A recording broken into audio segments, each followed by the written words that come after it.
네, 매주 목요일 시장 이슈 점검하는 시간입니다. 한지원 캐스터와 함께합니다. 어서 오십시오. 네, 안녕하세요. 오늘 이슈는 단연 초전도체겠죠? 네, 어떻게 하셨는지 모르겠는데. 네, 맞습니다. 초전도체 열풍이 일어나고 있습니다. 도대체 무엇이길래 라는 주제로 가지고 와봤는데, 이 종목, 초전도체와 관련해서 한번 살펴보도록 하겠습니다. 최근 일주일 새 세계의 눈이 한국에 쏠리고 있죠. 국내 연구진이 세계 최초의 상온 초전도체를 구현했다는 연구 결과를 내놨기 때문인데요. 이 연구진은 이 물질을 LK-99로 명명했다고 합니다. 관련해서 갑론을박이 이어지고 있는 가운데 관련주로도 수급이 많이 쏠렸는데요. 국내 증시뿐만 아니라 미국과 중국 증시까지도 관련주들이 들썩이고 있습니다. 초전도체 다소 좀 어려울 수 있는데 이게 무엇인 건지 내용 짚어보도록 하겠습니다. 네, 초전도체 열풍이라고 해도 과언이 아니고 이런 이슈가 나오면은 관련주 찾기가 당연한 것 같은데요. 어제 급락장에서도 이 관련주들 상한가 행진을 보였다고요? 네, 맞습니다. 최근 요 며칠간 시장 흐름을 보면 2차 전지 쪽으로 쏠렸던 수급이 빠져나오면서 새로운 섹터를 찾고 있는데요. 그중 하나가 바로 초전도체 관련주입니다. 어제 급락장 속에서도 초전도체 관련주는 줄줄이 상한가를 찍었는데요. 어제 상한가를 기록한 8개 종목 가운데 7개가 초전도체 관련주였습니다. 시장에서는 향후 2차 전지의 주도주 바통을 이어받을 수 있다는 전망까지 나오기 시작했는데요.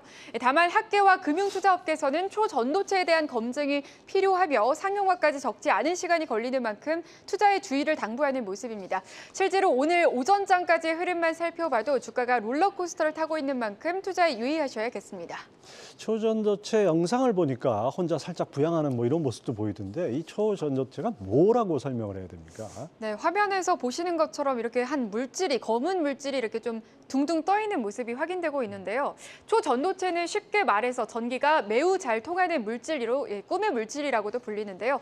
네덜란드의 한 물리학자가 영하 269도에서 처음 이 현상을 발견해서 노벨 물리학상을 받았고 그 이후로 110여 년간 연구가 이루어졌지만 상온에서는 제대로 작동하지 않아 물리학계 난제 중 하나였다고 합니다.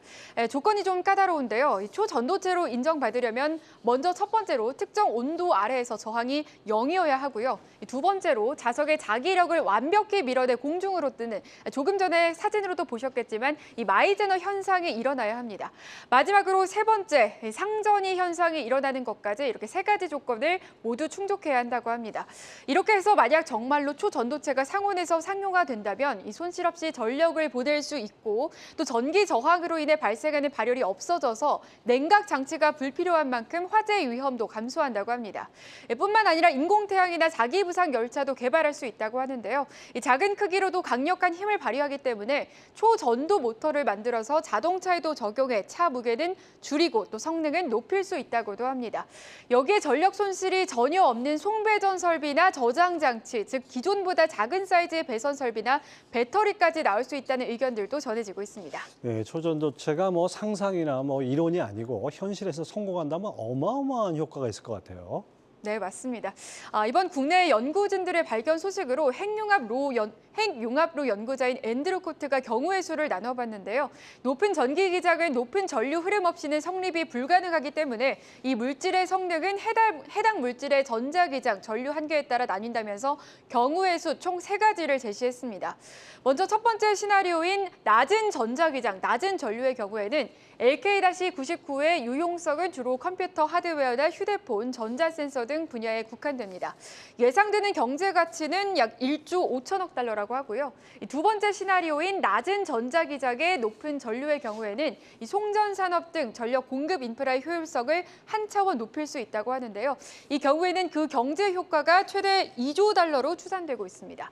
마지막 시나리오인 높은 전자기장의 높은 전류의 경우에는 LK-99는 전기로 작동하는 모든 산업을 송두리째 변화할 잠재력이 있다고 합니다. 그렇게 되면 최대 4조 5천억 달러의 경제 효과를 창출할 것이라는 분석을 내놨습니다.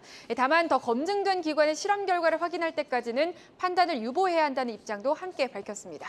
될 수만 있다면 정말 어마어마한 건데요. 하지만 공개되자마자 시장 반응은 조금 미온적이었습니다. 일부에서는 약간 조롱 섞인 밈까지 돌고 그랬었는데요. 네, 맞습니다. 계속해서 그런 밈들이 쏟아져 나오고 있는데요. 일단 국내 연구 연구진들의 발견 소식에 해외 연구기관들의 검증 결과가 하나둘씩 등장하고 있습니다. 먼저 지난달 31일이었죠. 미국의 로렌스 버클리 국립연구소 소속 시네드 그리핀 연구원은 이 고성능 컴퓨터로 LK-99 구조에서 전자의 이동 경로 등을 시뮬레이션했을 때 이 상온에서 초전도성을 나타낼 수 있는 결과를 사전 논문 게재 사이트인 아카이브에 발표를 했고요. 여기에 이어서 어제죠. 2일에는 중국의 화중과학기술대 재료공학부 교수 연구팀 역시 중국 동영상 플랫폼인 빌리빌리에 LK-99 재현에 성공했다며 영상을 게재를 했습니다.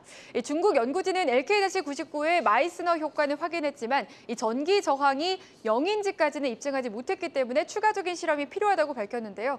국내에서도 이 물질의 과학적 검증을 위한 위원회까지 꾸려졌다고 합니다. 정말 궁금합니다. 어떻게 될지. 초전도체 관련주가 상당히 많던데요. 이것도 분야별로 되게 다양하게 나뉘죠. 네, 맞습니다. 이 기존 초전도체 관련주에서 좀 파생이 되면서 크게 4개 정도로 나눠볼 수 있겠는데요. 이번 초전도체가 구리 물질을 이용한 것으로 알려지면서 이 구리와 같은 금속 관련주 일부가 움직이는 모습이고요. 여기에 또 초전도체가 활용되는 대표적인 분야인 핵융합 관련주들도 꼽아볼 수 있겠습니다. 그리고 이 논란의 대상, 또 퀀텀 에너지 연구소와 관련한 종목인 신성 델타테크와 파워로직스가 특히나 대장주로서의 움직임을 보여주고 있습니다.